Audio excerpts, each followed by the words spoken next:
É porque eu ia perguntar exatamente isso. Eu tava pensando, enquanto você comentava, eu pensava na questão do professor. Porque, obviamente, você tem suas turmas, você trabalha com os meninos, só que, querendo ou não, você tem várias atividades. Pra quem não sabe, ele tem 200 e tantos empregos, vamos colocar assim. Você também trabalha com formação de professores. Uhum. Nós temos uma pandemia que está deixando o nosso cenário, mas ainda não acabou, claro. Nós temos uma pandemia e essa pandemia, eu acho que ela serviu muito mais como um catalisador. Tipo, não é que ela trouxe algo. Esse algo já estava chegando, ela só antecipou algumas questões aqui. Por exemplo, você pode imaginar ensino híbrido, home office ou algo parecido. É, eu queria que você falasse um pouco mais assim, como foi esse contato com o professor? Porque, querendo ou não, e você falou de história, né? Ao longo da história, diversas tecnologias defasaram outras. Você pode pensar recentemente a questão, por exemplo, não defasaram, mas como a Uber modificou o sistema de táxi, ou como o Correios foi transformado, telefonia foi transformada. Então, assim, como é que o professor, que ele é um player importante aqui nessa questão. Então, como é que ele reagiu a isso?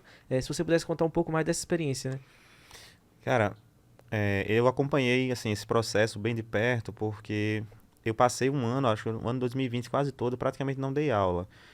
Quando a coisa começou, a situação ficou meio caótica, eu comecei a ser mais aproveitado para esse socorro, né? Para montar, por exemplo, eu montei o painel da Google para várias escolas, para as aulas online, criei as salas de aula, gerei e-mails para os Aham. alunos, preparei os professores, ensinei a usar ferramentas. Então, nesse período aí foi bem correria. Eu ia de manhã para a escola para ficar com as professoras de educação infantil, para gravar as aulas delas, para fazer os ao vivo lá e tal. Então, acho que foi um momento muito desafiador para os professores, porque poucos lugares estavam preparados para esse momento. Eu conheço pessoas que estavam preparadas. Algumas ferramentas ali eu já usava, por exemplo, eu já fazia aulas de conversação em inglês usando o Skype, usando o Zoom, um ano antes, 2 anos antes, mas não imaginava que de uma hora para outra ter que ser essa realidade única, né? Exato. Ali era uma ferramenta útil porque eu podia conversar com nativos sem precisar ir para os Estados Unidos, por exemplo. Daqui mesmo a Uhum. gente batia o papo, tá, e treinava, mas não imaginava que essa mudança ia ser tão grande. E foi muito, muito rápido, porque, para ter uma ideia, a gente tinha escolas que as aulas começavam na segunda-feira e na quarta-feira anterior não tinha nada pronto ainda. Eu lembro do E, seu drama e para com. completar, a própria Google ficou sobrecarregada, porque todo mundo pedindo ao mesmo tempo para entrar no Google for Education e não conseguia dar conta. E a gente entrava no chat para poder resolver problema, tinha 30 pessoas na fila. E eu também, eu nunca tinha feito certas coisas, eu tinha sido bem preparado com relação às ferramentas por conta das escolas que eu trabalhava, mas nunca tinha feito o painel. Então eu fui descobrindo também como fazer ali, fui mexendo. Teve um dia lá de madrugada que eu derrubei o site da escola do ar, mexendo no servidor, Pra depois quem botei ele de explodiu um volta, guarda-roupa, que é um site da escola, né? para aprender como fazia, para ir desenvolvendo. Mas senti muito drama dos professores, né? Muitos professores, principalmente eu senti muito da educação infantil, porque é um período muito lúdico ali, de contato direto, Exato. de coisas muito manuais e tal. E de repente, como prender esse aluno ali na frente de uma tela, Aham. com o professor falando.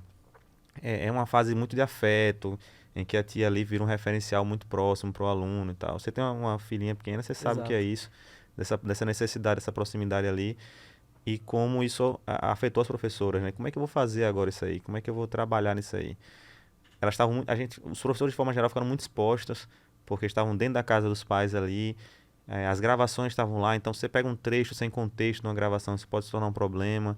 Então a gente vivenciou isso com muita intensidade. Então foi um ano, 2020 foi um ano muito, muito Nossa. louco de preparar, de fazer muitas reuniões com os professores para ensinar como usar ferramentas.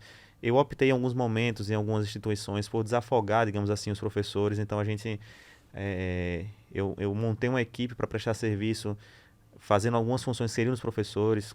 Teve instituições que a gente se propôs a receber as provas em Word e Aham. converter para o formulário Google para poder Sim. os professores não precisarem fazer isso, porque era uma coisa a mais, já desafogava um pouco mais.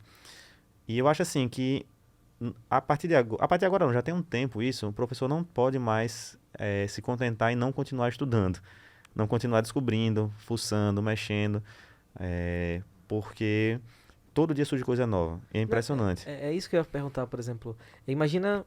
Estamos aqui com a nossa plateia. Chegou pergunta agora pra você. Está muito falando do auditório, tá muito legal. Gente, tô adorando ao vivo, de verdade. Pode mandar mais perguntas aqui. Mas assim, antes de chegar até mesmo na pergunta, você já ia tocar exatamente nesse ponto, só queria que você pudesse dar uma atenção maior nesse ponto. Nós temos professores te assistindo, tá? Tem professor te perguntando, mas tem professores te assistindo. Se você pudesse, de toda a vivência que você teve, de tudo que a gente passou, 2020, e de todo o contato de intercâmbios que você teve, que tipo de conselho você daria para um professor nesse momento? Difícil pergunta. Eu acho que a principal coisa aqui agora é estar com a mente aberta. Acho que é abrir a mente.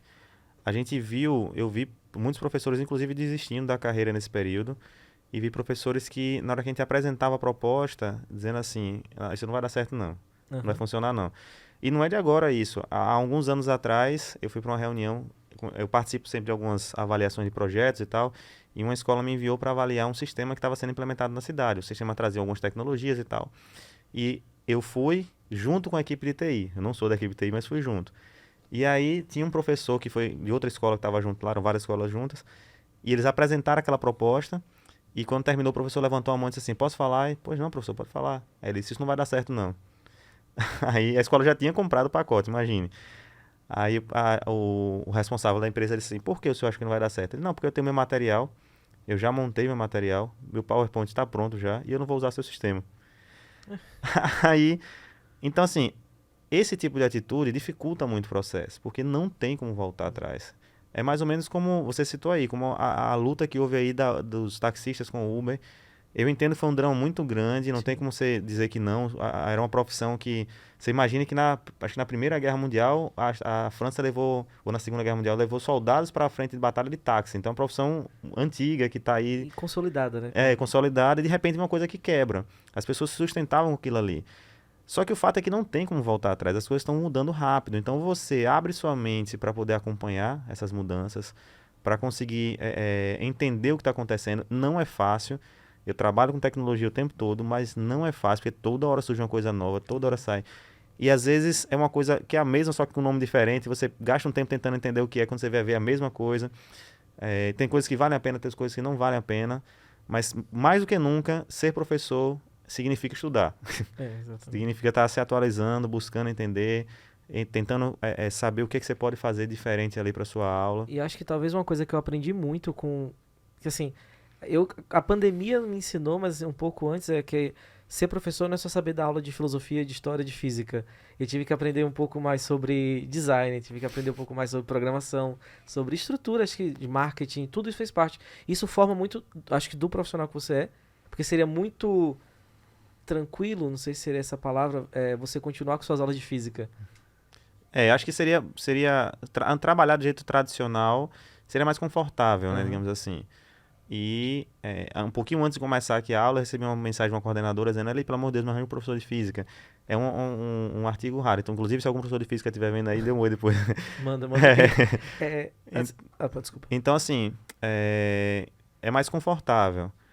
Só que, por outro lado, eu gosto muito do que eu faço. Esse é o meu problema, na verdade, né? Eu gosto muito do que eu faço. Esse negócio de trabalhar com criatividade, de levar os meninos a pensarem, a descobrirem que o erro faz parte do processo, que eles podem criar, podem inovar. Então, eu acho que... Se permitir, né? Exatamente. E aí vem todos os projetos que eu faço, tem muito essa pegada, né? De criação, de entender como as coisas funcionam. Recentemente, agora na pandemia, por exemplo, surgiu a necessidade das escolas de mudarem um pouco o formato da cultura maker.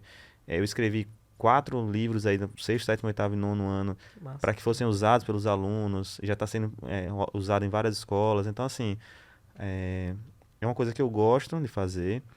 E eu acho que, no final das contas, mesmo dando mais trabalho, minha esposa que me acompanha no dia a dia sabe a dor de cabeça que eu fico. O braço direito com...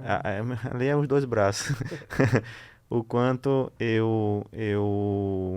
como é que se diz? Não durmo às vezes, porque tem muita coisa para fazer, quando eu entro madrugada fazendo. Mas no final das contas é algo que eu gosto, que eu sou apaixonado por fazer e acho que vale a pena.